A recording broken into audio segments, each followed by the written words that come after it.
بسم اللہ الرحمن الرحیم۔ حضرت امام حسین رضی اللہ تعالیٰ عنہ کی طبیعت سخت خراب ہوئی تو طبیبوں کو بلایا گیا۔ طبیبوں نے آنکھیں اور زبان دیکھی اور حتمی طور پر کہہ دیا کہ اس دفعہ بھی انہیں زہر ہی دیا گیا ہے، لیکن یہ پہلے والے زہر سے کہیں زیادہ خطرناک ہے۔ اس سے پہلے بھی جگر گوشہ رسول حضرت امام حسن کو 2 دفعہ زہر دیا جا چکا تھا۔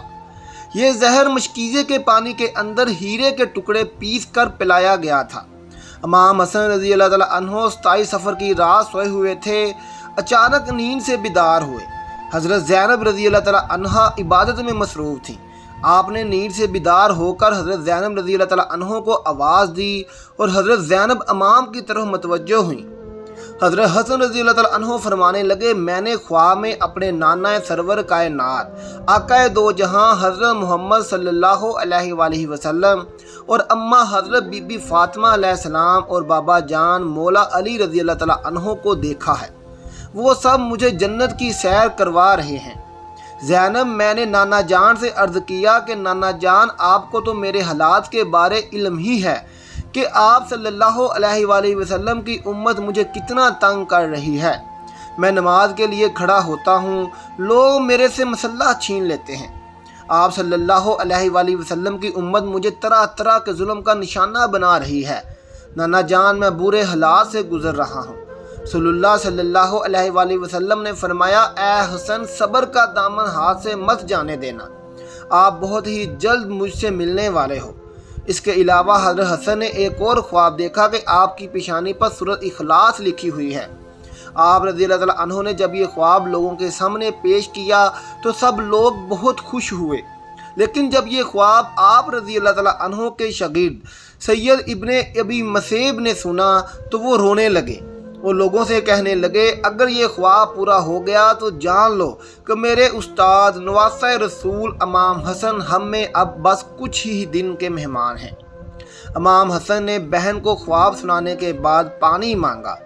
حضرت زینب نے جب بھائی کو مشکیزے سے پانی پلایا تو پانی میں چونکہ ہیرا پیس کے پہلے ہی ڈال دیا گیا تھا تو وہ پانی پینے سے ہیرا حضرت امام حسن کے پیٹ میں داخل ہو گیا۔ اس زہر نے کچھ ہی دیر میں اثر دکھایا اور امام حسن کو خون کی الٹیاں آنے لگیں۔ ابن خلدون، تاریخ ابن کثیر اور میں بھی بہت سے مورخین محدثین نے لکھا ہے کہ جب آپ رضی اللہ تعالیٰ عنہ نے وہ پانی پیا تو ہیرے بہت ہی زہریلے تھے۔ انہوں نے آپ رضی اللہ تعالیٰ عنہ کے کلیجے کو بہت ہی زیادہ نقصان دیا۔ اس ہیرے نے آپ رضی اللہ تعالیٰ عنہ کے سارے جسم کو اندر سے کاٹ دیا، یہاں تک کہ آپ کا کلیجہ بھی کٹ گیا۔ مختلف روایات میں اس کے بارے میں رائے مختلف ہے۔ کسی نے لکھا ہے کہ آپ رضی اللہ تعالیٰ عنہ کے کلیجے کے 72 ٹکڑے ہوئے، کسی میں لکھا ہے کہ 80 ٹکڑے ہوئے اور کسی میں 100 سے زائد ٹکڑوں کا ذکر بھی ملتا ہے۔ جب حضرت حسن رضی اللہ تعالیٰ عنہ کو تکلیف سے قے آئی تو قے کے ساتھ پیٹ سے ہیرے کے ٹکڑے اور خون آتا تھا۔ اس بات پر غور کریں کہ ہیرا وہ چیز ہے جو کانچ کو بھی کاٹ دیتا ہے، تو اندازہ کریں کہ کسی کے پیٹ کے اندر جا کر وہ کیسا عجیب زہر بن جاتا ہوگا۔ پیارے دوستو، یزید صرف قاتل حسین ہی نہیں بلکہ امام حسن کا بھی قاتل اسی کے ہاتھ سے ہوا ہے، کیونکہ یہ زہر دینے کی سازش اسی کی تھی۔ لیکن سوال یہ ہے کہ زہر کس عورت کے ہاتھ اس نے دلوایا؟ اس کے بارے میں تاریخ میں مختلف روایات ہیں۔ چنانچہ جب حضرت امام رضی اللہ تعالیٰ عنہ یعنی کہ امام حسن رضی اللہ تعالیٰ عنہ کو قے آتا تو اس کے ساتھ گوشت کے ٹکڑے آتے تھے۔ امام حسن رضی اللہ تعالیٰ عنہ نے چاہا کہ اپنے چھوٹے بھائی امام حسین رضی اللہ تعالیٰ عنہ کو کچھ نصیحت کر دیں۔ آپ رضی اللہ تعالیٰ عنہ نے امام حسین رضی اللہ تعالیٰ عنہ کو پاس بلایا۔ جب امام حسین اپنے بڑے بھائی کے پاس تشریف لائے تو وہ اپنے بھائی کی اس حالت کو دیکھ کر غمزدہ ہو گئے۔ حضرت امام حسین نے عرض کیا، بھائی جان، مجھے بتائیے کہ آپ کو زہر کس نے دیا ہے؟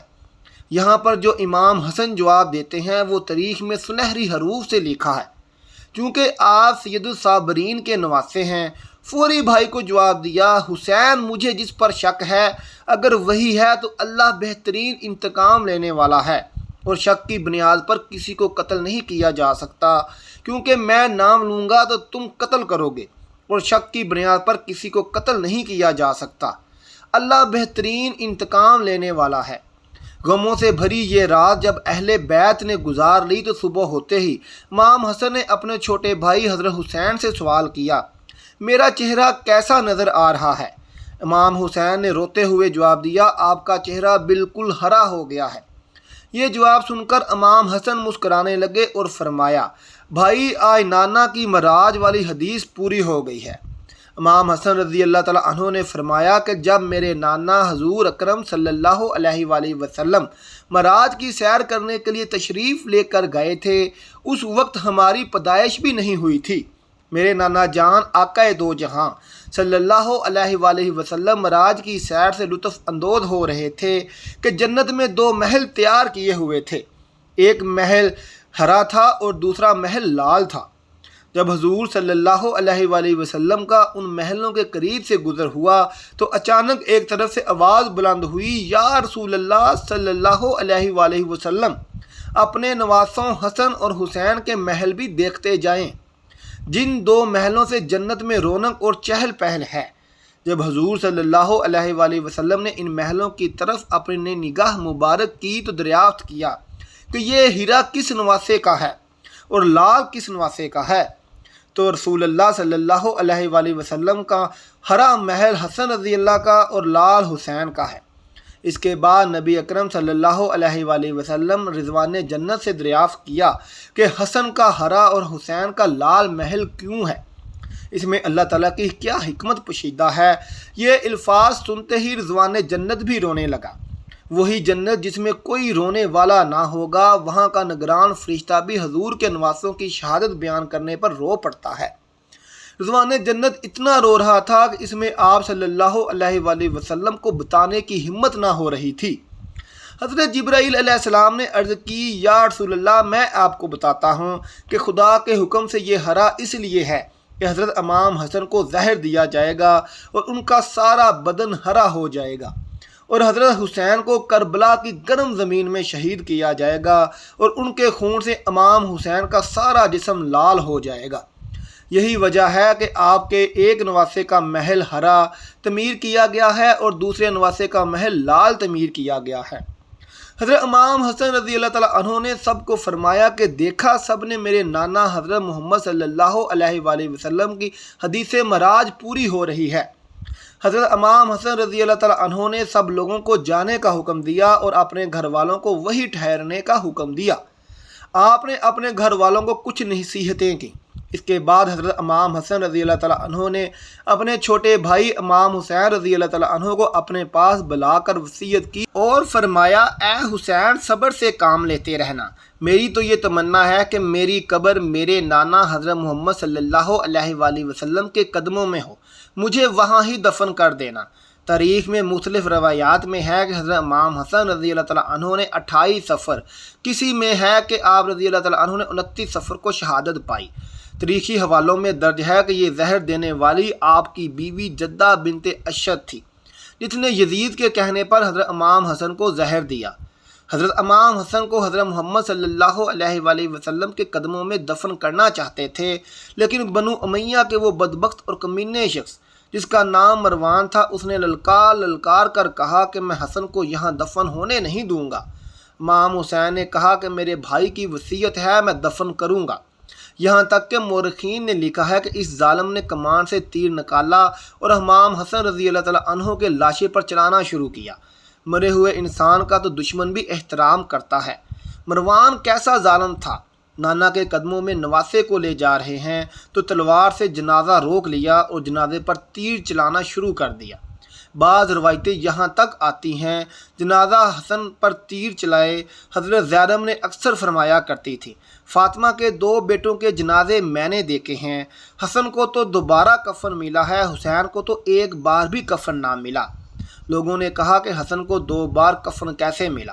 کہا کہ جب مروان نے حسن کے لاشے پر تیر چلایا تو وہ تیر لگا تو وہ حسن کے کفن سے خون کی پھوار نکل پڑی، تو اس وقت لوگوں نے کہا کہ ایک کفن پر اب دوسرا کفن پھر لپیٹ دو تاکہ حسن کو رنگین کفن میں لے کر نہ جائیں، بلکہ ایک کفن اور دے دیا جائے۔